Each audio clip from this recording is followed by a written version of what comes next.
Welcome back to the Flying with the Flock podcast, best place to get all your Eagles and other NFL related news. I'm your host, Matt. And ladies and gentlemen, the Eagles have fallen to the San Francisco 49ers 23 to 19 at home this past weekend during the wild card round, meaning that it is time for us as a show to start moving on to the off season. And I'll explain what that means here in a couple minutes. But before we get started, if y'all could leave a like and subscribe down below, that would be much appreciated. All your support goes a long way to helping this channel improve, and I have some ideas of how I can improve it this off season. But until we get past the Super Bowl, we'll continue a similar schedule to what we have now. Anyway, let's jump right into this game before I move on to what's next. Obviously, like I just said, the Eagles lost to the 49ers 23 to 19. Jalen Hurts went 20 of 35, 168 yards, one touchdown on the day through the air. On the ground, Saquon Barkley had 26 carries for 106 yards. Tank Bigsby only had 4 carries for 19 yards. And Jalen had 5 carries for 14 yards. And why not? Dallas Goedert had 1 carry for 1 yard and 1 touchdown. Technically. Receiving-wise, Devontae Smith had 8 receptions for 70 yards. He led the team in every single stat. Dallas Goedert had 4 receptions for 33 yards and 1 touchdown. A.J. Brown had 3 receptions for 25 yards. And Saquon had 3 receptions for 25 yards. Defense-wise, they were able to intercept Brock Purdy twice and sack him as well. But their pressure really was not that great during this game, and we'll break that down here in a second. Moving over to the 49ers, Brock Purdy had an okay game. He went 18 for 31, 262 yards, 2 touchdowns, and 2 interceptions. Juwan Jennings himself had 1 for 1 passing, 29 yards for 1 touchdown. Christian McCaffrey only had 15 carries for 48 yards. And Brock Purdy had 9 carries for 24 yards. Receiving, Demarcus Robinson had 6 receptions for 111 yards and 1 touchdown.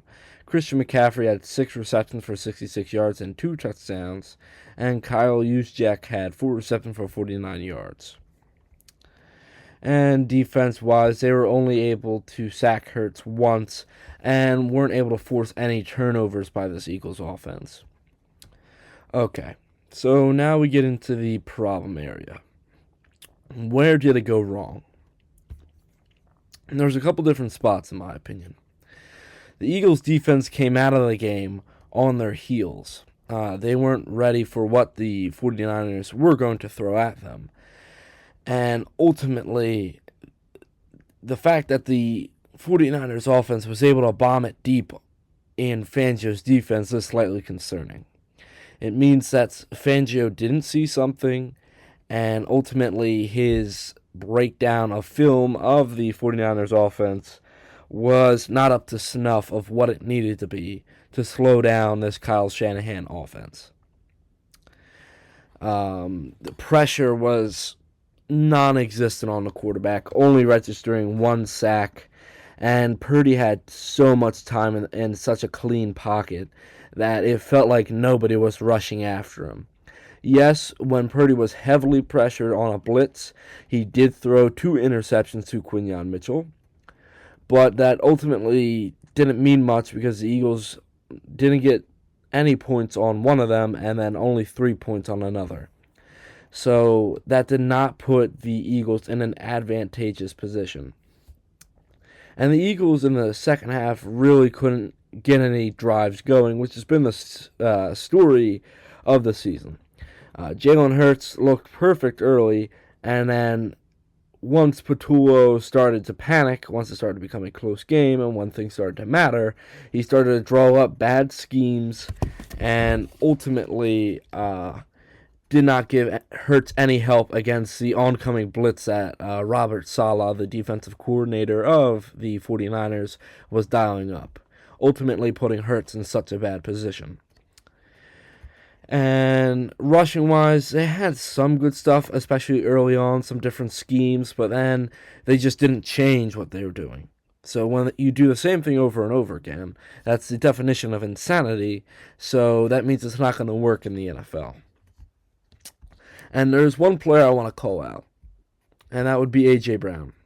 He was targeted seven times during this game, only had 3 catches for 25 yards, dropped 3 passes that were right in his hands, and I don't want to get any excuses of the wind or anything like that. They hit him in the hands all 3 times, and he dropped them all 3 times. Some of the times, he had nobody covering him, or it was very soft coverage with a guy 2 yards behind him. That is not how you win a football game. You have to be able to use your 2 hands. And so the problem now becomes, what do we do with him? Do we allow him to stay around for one more year before trading him? And see if we can't get one more run out of him? Or do we try to trade him and bring in some pieces for this offensive line to start to shape back up with? In a couple episodes, I will be breaking down almost every single player moving into this off season, what they have to do to get better, or what this off season really means to them. Because a couple players like Dallas Goedert, Jordan Davis, and Nakobe Dean, these are big contract seasons, and some of these guys, all 3 of those guys that I just mentioned, had some of the best seasons of their career. So it puts the Eagles in an awkward position, especially not having depth at some of those positions.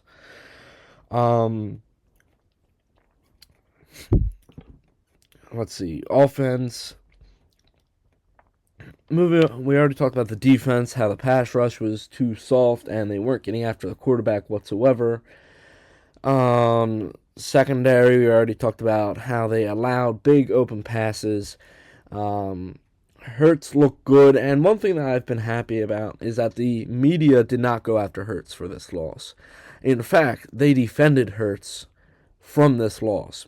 Almost everybody in the major media markets outside of Philly defended Hurts for his play and then bashed Patullo for his coaching ineptitude.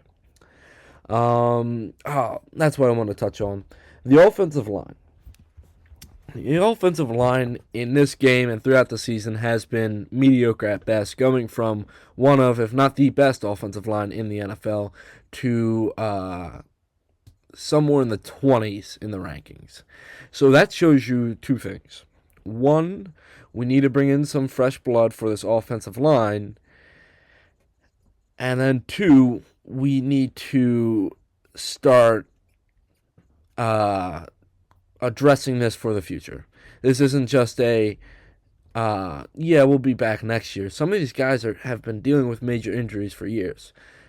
Lane Johnson, Lisfranc foot bothering him.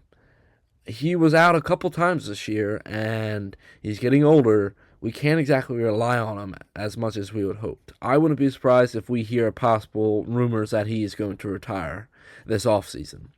And that's okay, but we don't have a replacement for him yet. We need a right tackle. And whether we can drum that up in a trade and bring in a guy like Tristan Wirfs, I wouldn't hate that. That would be a good spot to be in. People like Landon Dickerson, who's been dealing with at least one injury every single year that's knocked him out of a few games. And so his consistency has gone down the tubes. And so we, as a fan base, can see that, and Howie Roseman, as a general manager, has to sit back and be like, okay, it's time to make a move now. We either have to get rid of him and trade him, see if we can't get a couple picks out of it, and then draft replacements, or we need Jeff Stoutland to step up and try to preserve Landon Dickerson's body. Cam Jurgens, a similar problem, though I'll give him a little bit more leeway. He's been a lot more available than the other 2 that I've already mentioned. Tyler Steen is not the answer at right guard. He did not have a good season whatsoever. The running lanes were completely closed on the right side of the line because they had to run by Tyler Steen. And so Steen is not the answer at right guard. Sorry, you're going to have to find a replacement. And, oh well, have him as a backup if you want, or let him go. It really doesn't matter to me, but we need to revamp this offensive line. The only one that I'm saying had a good season, besides any of the backups that had to come in, like Fred Johnson, who had an amazing season, is Jordan Mailata. Jordan Mailata continues to be an anchor for this offensive line for the past couple of seasons now. And yes, he's battled with injury over the past season or two, but he's been healthy, he's been ready, and he's been the best left tackle in the NFL, hands down. If you look at the stats, he is top 5 in every single stat, while some of these other guys are top 10. He is top 5 in most of these offensive linemen stats, and to me, he, at least to the eye test, he is the best left tackle in all of football. And so we build an offensive line, we revamp it over the next 2 years, draft Lane Johnson's replacement, trade for a new left or right guard, and whichever one's left, we push to become better and keep them healthy. That's kind of how this is going to roll, and keep center and left tackle. So that's how I would approach this offensive line, which has really struggled over the last season, which is why the run game hasn't been good.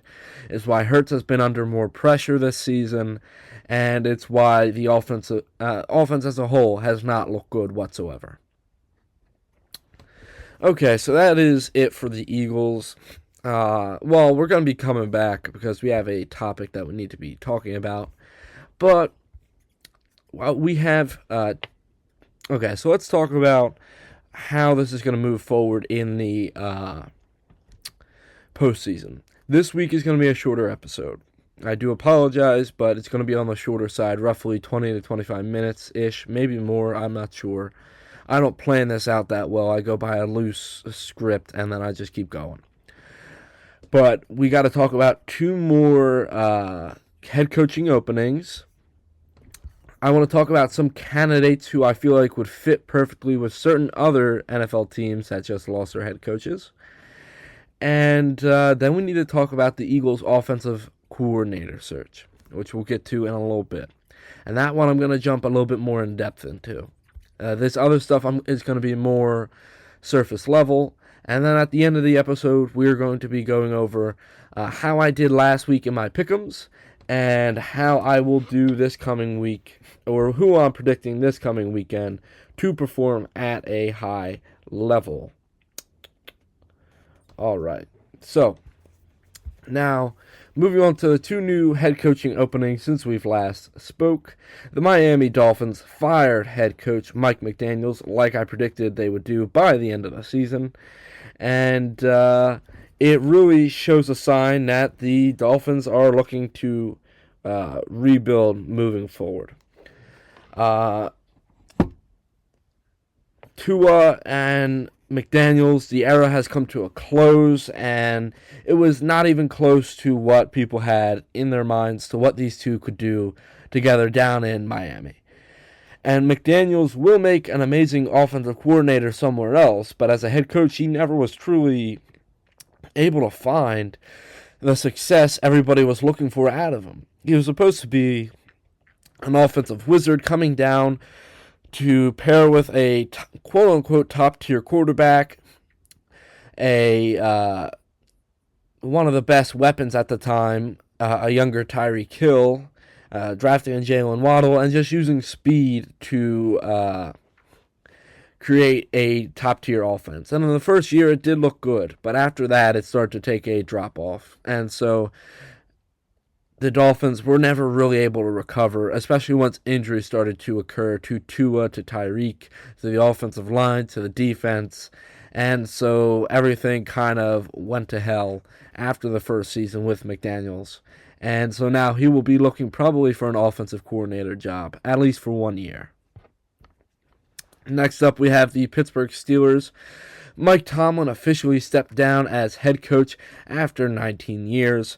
The Steelers will search for their 4th head coach since the Beatles broke up. Yes, the Beatles.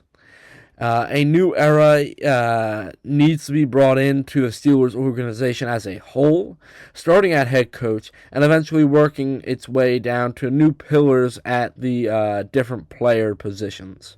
A new quarterback franchise guy, not just a stopgap. A new top tier wide receiver, a new top tier running back, some defensive captains. You get the drill.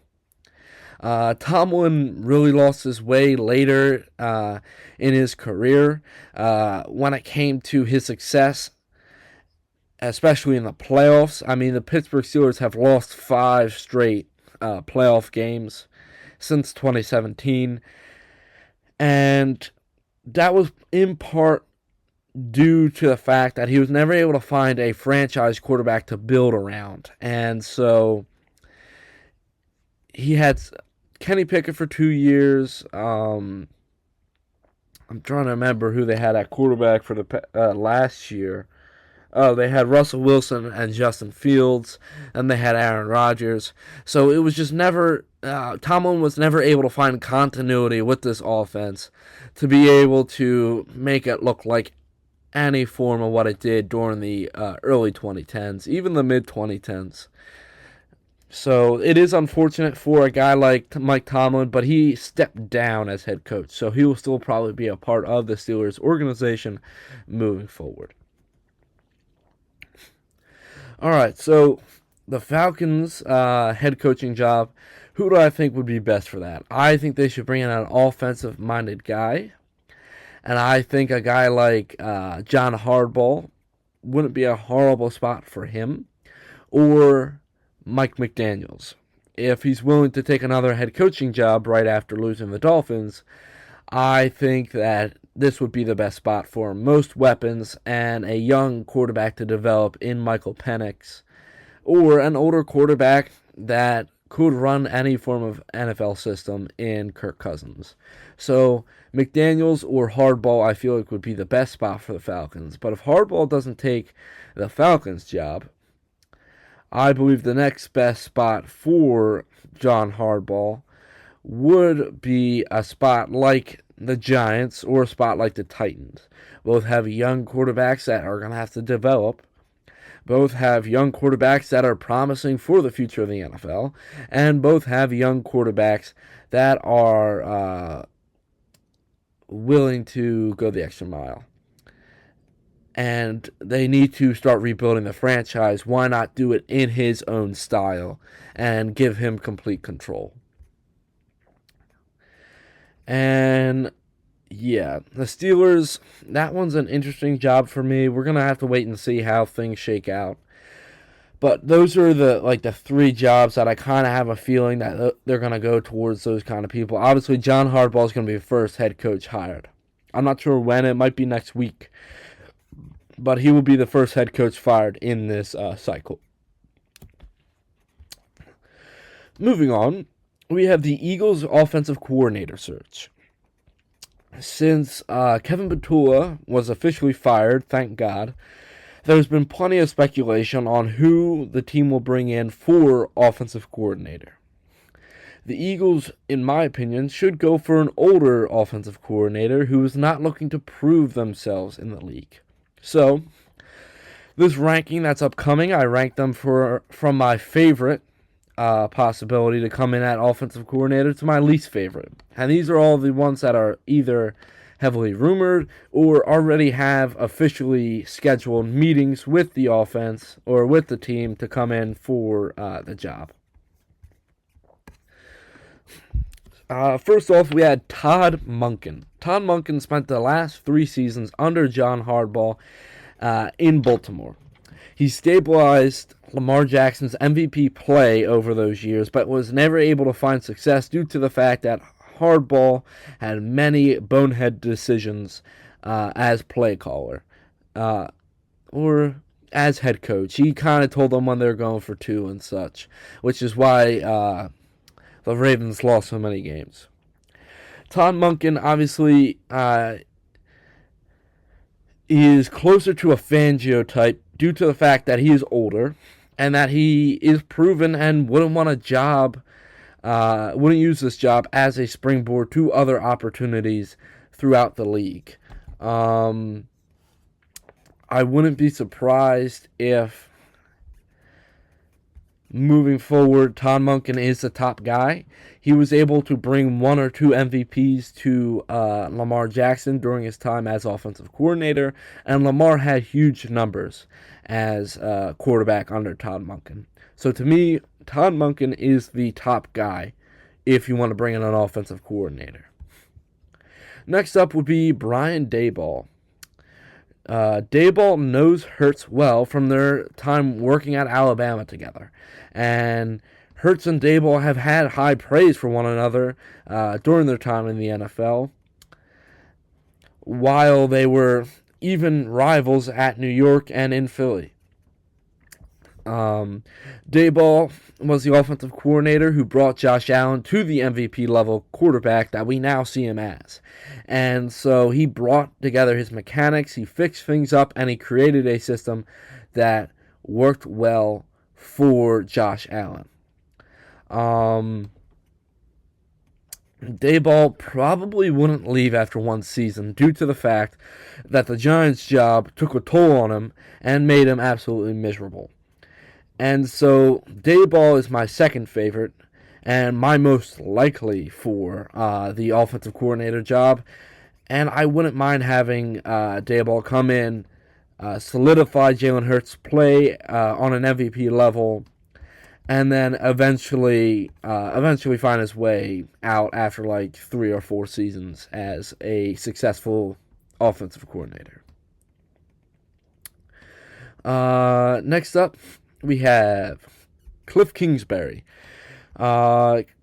Kingsbury has a lot of offensive play calling experience in the NFL, dating back to his head coaching stint at the Cardinals and then his offensive coordinator time with the Commanders over the previous 2 years.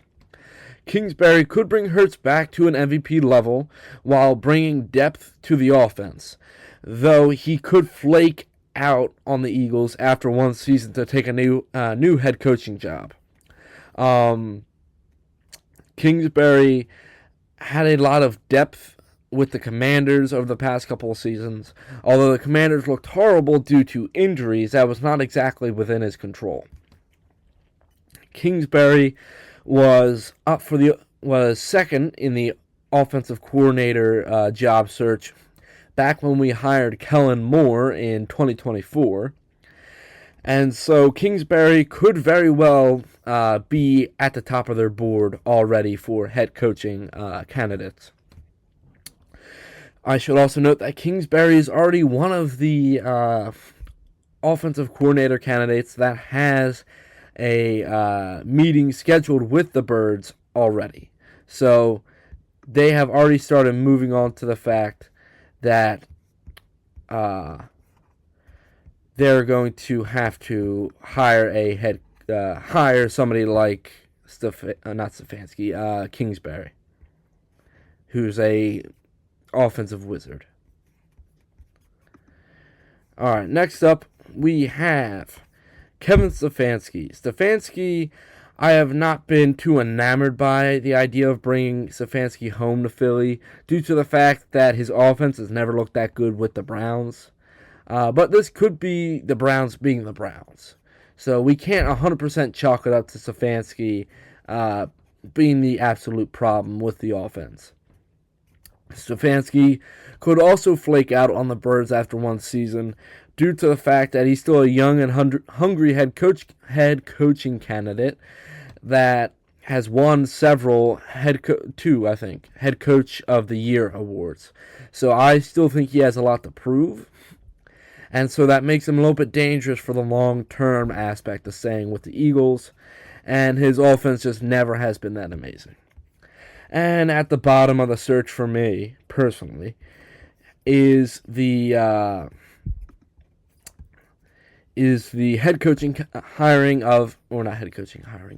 offensive coordinator hiring of Mike McDaniels. This would be interesting due to the fact that he's not my favorite guy, and he could bring a powerful and fast offense to Philadelphia, no doubt. But Miami imploded because his offense couldn't hold up against injury, and over the past few seasons, it's been proven that it was kind of paper thin. And so, when it came to depth. So, after 1 year, only getting 1 year out of McDaniels, most likely, he would not be my favorite person to bring in as offensive coordinator. And he would probably be in the talks for some of these head coaching candidacies. So, we'll have to wait and see. There's only 2 people on this list. Like I mentioned, Kingsbury is one of the guys that is already scheduled an interview, and Kevin Stefanski is the other one. I wouldn't be surprised if we hear that Daboll also has also has thrown his name in, and I pray to God that Howie tries to convince Todd Monken to take one interview with the Eagles for the offensive coordinator position.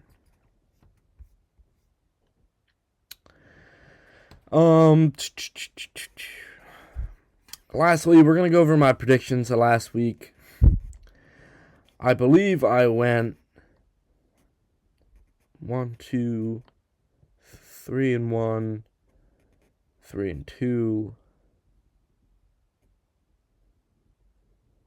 I think I went 5-2 in my predictions from the games last week.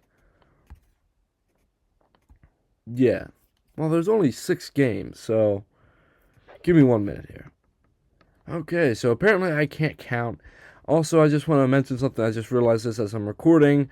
If the audio in the first half or just throughout this episode was weird, I do apologize for that. The microphone wasn't correctly set up, which is automatically supposed to do that. But I went 4-2 during this postseason run, ultimately putting me at 180 and 97 on my predictions this season. So, what did I get right? What did I get wrong? So let's get into some of these matchups. Seahawks versus 49ers. Give me the Seahawks. I feel like they're probably going to manhandle the 49ers coming into Seattle. And ultimately, I wouldn't be surprised if they completely shut down this weak 49ers offense and banged up 49ers team and move on to the NFC Championship. Rams, Bears. I'm going to take the Bears here. Here's why. It's going to feel like 0 degrees, and the Bears are used to that.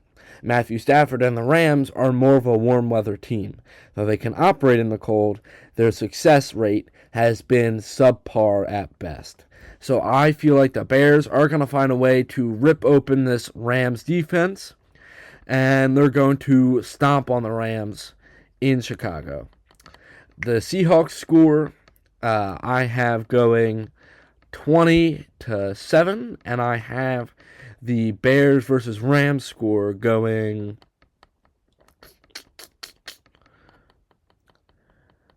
31-17. Next up, we have the Bills versus the Broncos. I still have the Bills weirdly winning this. I don't know why, but I feel like the Bills are going to pull it out and find a way to win against a team that's been suspect all season. And, yes, the Broncos are coming off of a bye, but that really hasn't meant anything to me in the past, and so moving forward, it won't either. So, give me the Buffalo Bills upsetting the Denver Broncos. Let's see. In a close match on a walk-off field goal, 23-20. The Texans versus the Patriots. Give me the Patriots. I just feel like I have this weird feeling that the Patriots are going to find a way to win and get to the AFC Championship game. I feel like their defense is going to show up more than the Texans' defense does, but the Texans' defense will still force turnovers to create a close game. So give me the Patriots 17-10 over the Texans. All right, and I know some of you guys might want me to talk about some of the previous games and what I thought about them. So I'll give you some synopsises. Rams-Panthers was surprising that the Panthers were able to hold in for so long, and it shows me that the Rams are weak. We already talked about Eagles-49ers. Packers-Bears. Bears might be the real deal, but the Packers kind of choked that one away. I'm surprised that Matt LaFleur still has his job. Texans-Steelers. I don't know what I watched, but I need bleach for my eyes for that game. Bills-Jaguars. Bills find a way to win. They're probably going to win the Super Bowl. And they're going to the NFL is going to find a way to will Josh Allen to win his first Super Bowl. Not wild card, Jesus. Patriots versus Chargers. Another fairly ugly game, though the Patriots really showed up and showed that they have a Super Bowl caliber team, both on offense and defense. And that's it for this episode of the Flying with the Flock podcast. I know I don't sound as upset as you would probably have thought, but we need to keep moving forward in life. And that still comes to fandom. We have the Phillies coming up in a couple months. You have the Flyers. You have the Sixers if you really watch them. Hell, for first time ever, I actually went to a Wings game. And so there's a lot of other sports out there to enjoy and just sit back and just find pleasure in. Moving forward with this podcast, I have a couple ideas of what I can do. I want to do some interviews, and I have some possible people that might want to do it. And so, realistically, being at, I believe, episode 60, I don't think I can thank you guys enough. I'm going to continue to upload throughout the off-season, and we'll talk about the schedule moving forward after the Super Bowl.